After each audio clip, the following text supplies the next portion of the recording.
Alors pour le troisième élément, nous avons les dérivés énièmes de ces fonctions à étudier. Alors le premier, on l'a fait, il était très simple, donc je vais peut-être pas le refaire.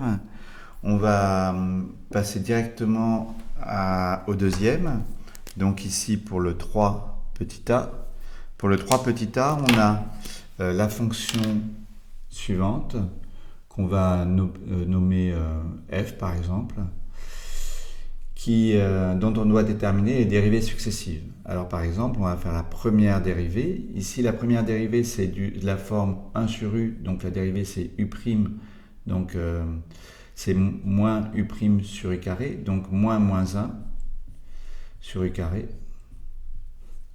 La dérivée seconde, je vais avoir à dériver, donc ici ça va me faire 1 sur 1 moins x.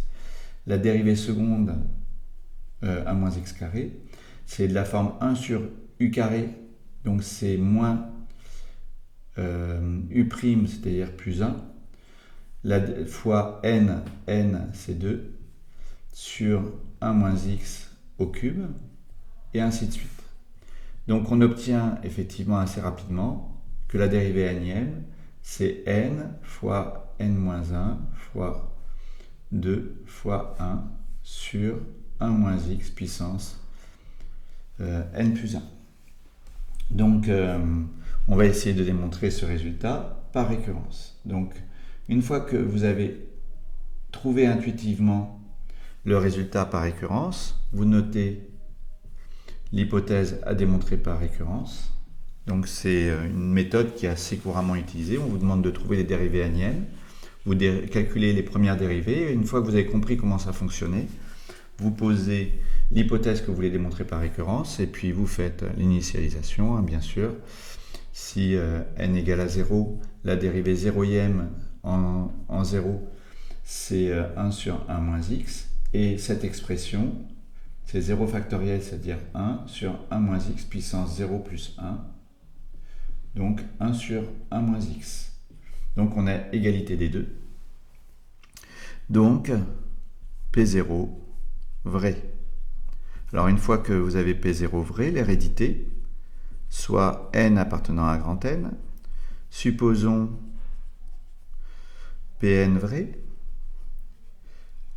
Alors pour la dérivée n plus unième, on va faire la dérivée énième et on va dériver cette dérivée énième pour obtenir la dérivée n plus unième. La dérivée énième, c'est cette expression qu'on va devoir redériver. Donc 1 sur n factoriel, j'ai de la forme 1 sur u puissance n, c'est-à-dire ça me fera moins n u' sur u puissance n plus 1. Alors là, on n'a pas n, mais on a n plus 1. Donc ici, je vais avoir le n factoriel que l'on garde au départ. On dérive 1 sur ceci. Ça va me faire moins 1, donc plus 1, fois le n factoriel, fois u', j'ai déjà calculé, fois n plus 1, puisque cette fois-ci, la puissance c'est n plus 1. Donc quand je dérive, ça va me faire n plus 1, sur u puissance n plus 1 plus 1, c'est-à-dire, donc alors u c'est ceci, puissance n plus 2. Voilà. Donc Pn implique Pn plus 1, donc quel que soit n appartenant à grand N, la dérivée énième de f égale ceci. Voilà. Alors pour la deuxième partie, le petit c, on a une fonction, on va utiliser cette fois la formule de Leibniz. Alors on obtient très facilement, quand on a écrit sous forme d'un produit f, que les dérivées km de u, si je note ceci u, j'ai une première fois ça va me faire 3 racine de 3. Si je dérive une fois, après il y aura racine de 3 fois racine de 3, et etc. Donc racine de 3 à la puissance k, quand j'ai dérivé k fois. Racine de 3 à la puissance k, ça fait 3 puissance k sur 2, puisque racine de 3, c'est 3 puissance en demi. Donc on obtient effectivement ce résultat. Pour sinus de x, il faut le voir comme partie imaginaire de ex. Et quand on dérive, on obtient, on a vu ça en début d'année, la dérivée, c'est la partie imaginaire de la dérivée de ceci. Et comme pour le racine de 3, il descend puisque c'est la dérivée de ceci, ici la dérivée de ix, c'est i, de la même façon. Donc on obtient ceci. Voilà.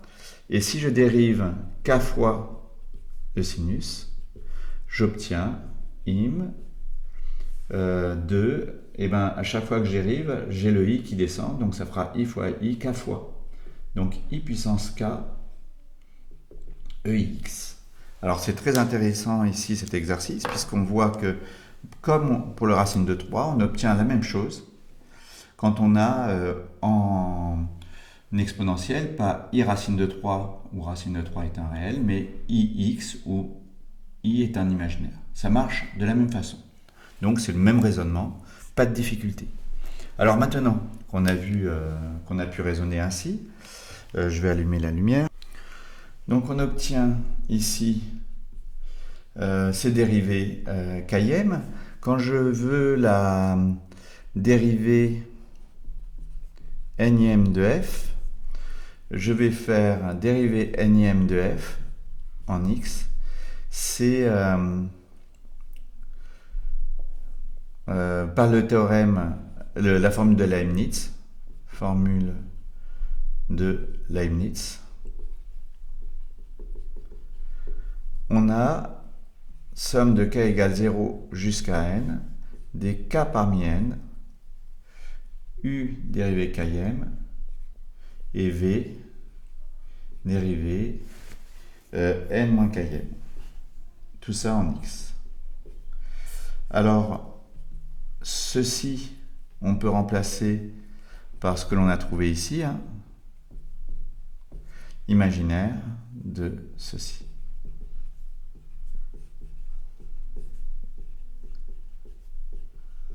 Voilà, im de donc i dérivée puissance n-k eix. Et donc là, la partie imaginaire, hein, comme tout ça c'est réel, je peux rentrer dans la partie imaginaire. Puis je peux mettre la partie imaginaire devant. Et donc j'obtiens, parce que somme de partie imaginaire, c'est la partie imaginaire de la somme. Donc tout ça parce que ceci est réel. Hein. Donc ça, précisez-le bien, ça c'est réel. Donc on peut le rentrer dans la partie imaginaire. Il y a des formules qui nous le disent quand on a fait les nombres complexes. Hein. Donc ici, j'obtiens somme de ceci. Je peux aussi, u dérivée km, c'est ça. Ça, je peux le sortir aussi. Enfin, on verra après. Je vais le faire progressivement. Donc 3 puissance k sur 2. Je vais l'écrire à la fin plutôt. Ceci aussi. Voilà. Fois, donc, exponentielle de x racine de 3 fois ex. Alors ça, on voit que ça ne dépend pas du paramètre k. Donc, on peut factoriser. Donc, en plus de cette parenthèse, on a cette parenthèse-là. Voilà. Et donc, on obtient ici le binôme de Newton. Donc, on obtient im de... donc, le binôme de Newton, A, c'est racine de 3. Racine de 3 plus i puissance puissance n. Voilà. Fois ceci. Là, je manque un peu de place. Alors, je me suis fait un peu de place ici. On a vu quand on a fait les nombres complexes que ceci, c'était 2 fois racine de 3 sur 2 plus i fois 1 demi. Et là, on reconnaît facilement sur le cercle trigonométrique. Hein, racine de 3 sur 2, c'est ici. Pour les abscisses. Là, 1 demi pour les ordonnées. Et on reconnaît ici l'angle pi sur 6. Donc ça fait 2 EI pi sur 6. Donc là, je peux remplacer ceci par exponentielle de i pi sur 6. fois n, puisque ici je vais faire le produit des puissances. Voilà, facteur de ceci. Et ici, exponentielle x. Alors, décidément, je manque pas mal de place. Ici, je manque de pas mal de place. Voilà, donc ici, je vais faire im de ei, pi sur 6 plus fois n plus x. Voilà. Et donc là, la partie imaginaire, elle est facile à déterminer, hein, puisque ici, c'est un réel, donc je peux le sortir, la partie imaginaire. Donc là, il faut bien se souvenir de ce qu'on a fait sur les nombres complexes. Et là, je vais obtenir partie imaginaire de ceci, ce qui est le sinus de pi sur 6 fois n plus x. Voilà pour cet élément.